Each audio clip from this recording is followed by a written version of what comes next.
नमस्कार साथियों, explore with curiosity में आपका दिल खोलकर स्वागत है। आज जो हम लोग बात करने वाले हैं, बहुत ही महत्वपूर्ण टॉपिक के ऊपर बात करने वाले हैं, जो आपने सुना होगा कि भारत पहले विश्वगुरु था, लेकिन आज के समय में भारत को कोई विश्वगुरु नहीं मानता। आज हम लोग का शिक्षा को ऐसा क्या हुआ कि हम विश्वगुरु नहीं रहे।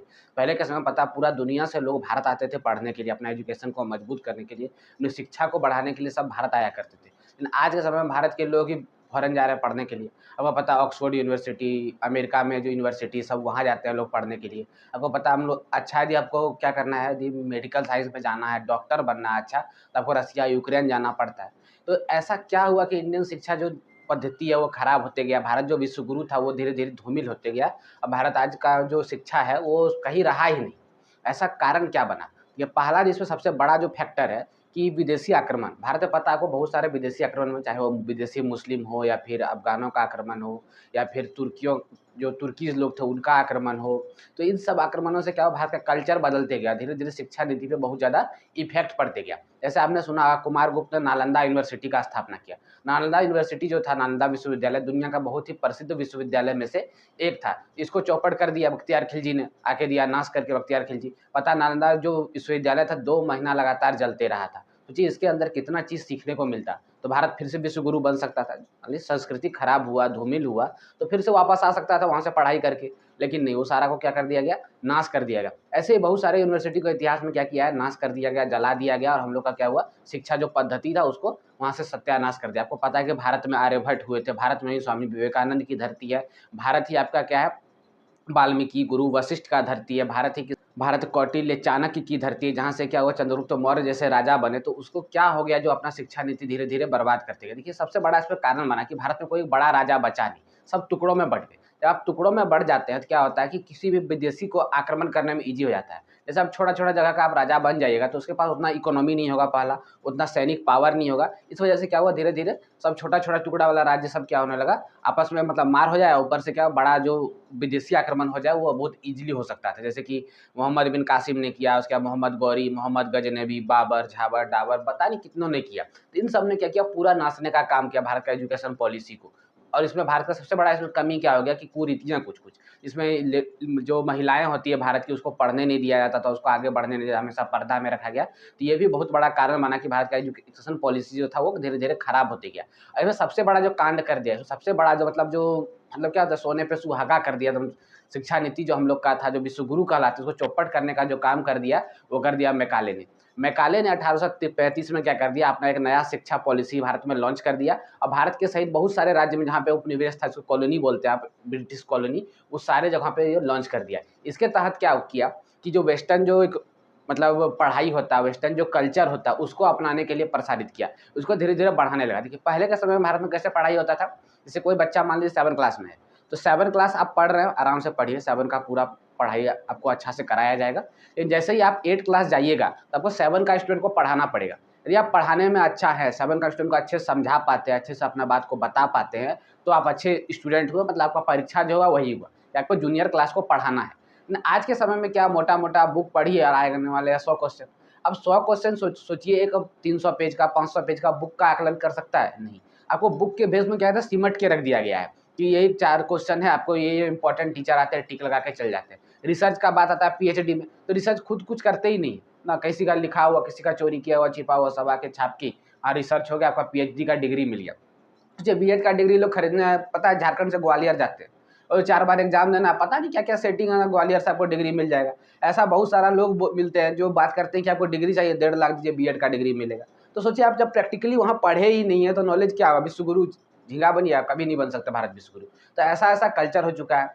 अब देखिए अभी 8 का 9 का जो बच्चा सोच रहा है कोविड आएगा आराम से एग्जाम नहीं देना होगा ना, कोविड का वो एचएमपीवी जो वायरस निकला है, वो वायरस आने वाला है और क्या होगा, जो फिर से लॉकडाउन लगे, एग्जाम नहीं देना पड़े, इतना खुश है। तो इस तरह का कल्चर भारत में हो चुका है, तो सोचिए कभी वो विश्वगुरु बनने का सपना जो हम लोग देख रहे हैं, वहाँ तक पहुँचना ही पॉसिबल नहीं हो पाएगा। पहले अपना माइंडसेट को बदलना है कि हमें पढ़ना पड़ेगा, तब तो आप दूसरे को पढ़ाइएगा, पहले अपना शिक्षा को मजबूत करना पड़ेगा, ठीक है? उसके बाद पढ़ने का जो ढंग होता है, तरीका होता है, इसको बदलना पड़ेगा। 100 मार्क्स आपको पूरा डेडिकेटेड नहीं कर सकता है, पहला। दूसरा बात, जब तक हम लोग जॉब के लिए पढ़ेंगे, जब तक जितना भी इंसान जॉब के लिए पढ़ेंगे, नौकरी बनने के लिए पढ़ेंगे, तब तक यही स्थिति रहने वाला है। जब तक आप नौकरी पाने के लिए, नौकर बनने के लिए पढ़िएगा, खुद सीखने के लिए नहीं पढ़िएगा, तो यही स्थिति रहने वाला है। आपका 100 नंबर का एक एग्ज़ाम होगा, आप जाके वहाँ पे टिक मार के आ जाइएगा फटाफट, कंप्यूटर में बैठे हैं तो माउस ले क्लिक करके आ जाइएगा, आपका एग्ज़ाम निकल गया, आपको जॉब मिल गया, टेंशन खत्म हो गया, देश जाए भाड़ में। तो इस तरह करने से नहीं चलेगा, आपको क्या बस सीखना पड़ेगा। देखिए जॉब जीवन का ना बहुत छोटा-सा भाग है, जीवन में मान लीजिए आपका इतना बड़ा है, तो जॉब उसका इतनी चुकी भाग है, ठीक है? तो वो उसको कोई नुकसान नहीं पहुँचा सकता। यदि आपका जॉब नहीं होगा तो ऐसा नहीं है कि जीवन चलेगा नहीं, आप फेमस नहीं हो सकते, आप कोई बड़ा काम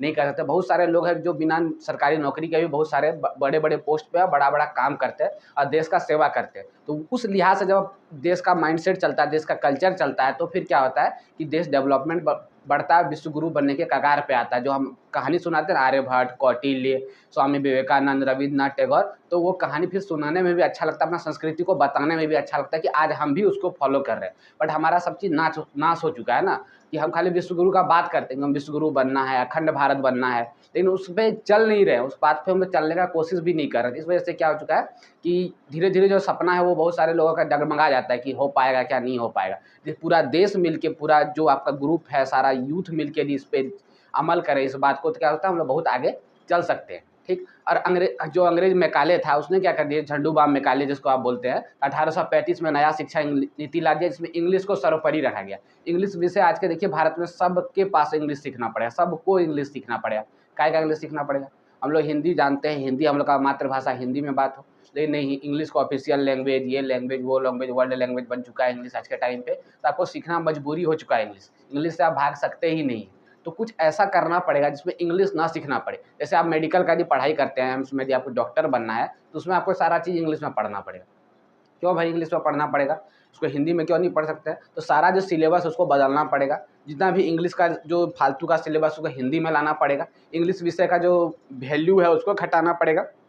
और आपको रोज़गार का जो नए-नए सिस्टम है उसको निकालना पड़ेगा। क्योंकि जब तक आप हिंदी में रोज़गार लोगों को नहीं दीजिएगा, हिंदी में आपको उसको डेवलपमेंट का चांस नहीं दीजिएगा, तब तक आपका इंग्लिश प्रायोरिटी बना रहेगा। बहुत सारे लोग उसमें दब जाएँगे। क्योंकि गाँव से जो लोग निकलते हैं उनको इंग्लिश उतना आइडिया नहीं होता कि इंग्लिश उतना डेवलपमेंट कैसे करें, इंग्लिश में कैसे बात करें। पहले तो वो अपने से डरे रहते हैं, नए शहर में जब पहुँचते हैं हेजिटेट रहते हैं और वहाँ इंग्लिश उनको नाच देती है। अच्छे-अच्छे टैलेंट इस चक्कर में दब जाता है। तो आपको हिंदी को बढ़ावा देना पड़ेगा, जो मातृभाषा होता है, जो लोकल लैंग्वेज होता है, उसको वहाँ पे बढ़ावा देना पड़ेगा। तो क्या होगा, भारत देश फिर विश्व गुरु की ओर बढ़ने लगेगा। देखिए आपके अंदर हुनर होना चाहिए, कला होना चाहिए, स्किल आना चाहिए, ना कि इसमें भाषा का कोई बैंडिंग हो। आपका भाषा का यदि बैंड कर दी जाए कि आप इंग्लिश में ही आपको आना चाहिए, जैसे इंटरव्यू देने जाइए, आप कहीं भी कोई बड़ा कंपनी में इंटरव्यू देने जाइए, चाहे वो इंडिया का कंपनी क्यों ना, आपको बोले इंग्लिश में बताओ, इंट्रोड्यूस योरसेल्फ।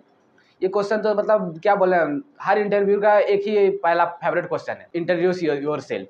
अब इस क्वेश्चन का आंसर मतलब कि 100 बच्चे यदि इंटरव्यू देते हैं तो 95 नहीं दे पाते, 90 बाकी जो 5% बचे वो दे पाते, उनका सिलेक्शन होता है। यही क्वेश्चन यदि हिंदी में पूछा जाएगा, अपना परिचय दें, तो 100 में से 50 से 60-70 बच्चे दे पाएंगे, 30 आपका नहीं दे पाएंगे। तो ये क्या होगा, आपका तो बढ़ेगा, स्टूडेंट का जो संख्या है, इंटरव्यू को जो क्रैक करने का जो संख्या है वो बढ़ेगा।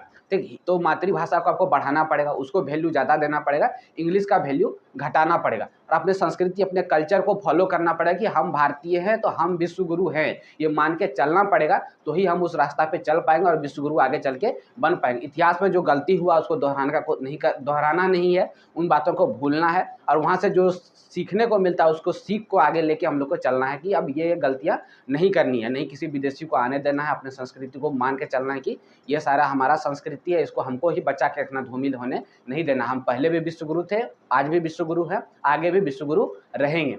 तो आज के लिए इतना ही रखते हैं। आपको उम्मीद करते हैं सारा बात समझ में आ गया होगा। तब तक के लिए धन्यवाद।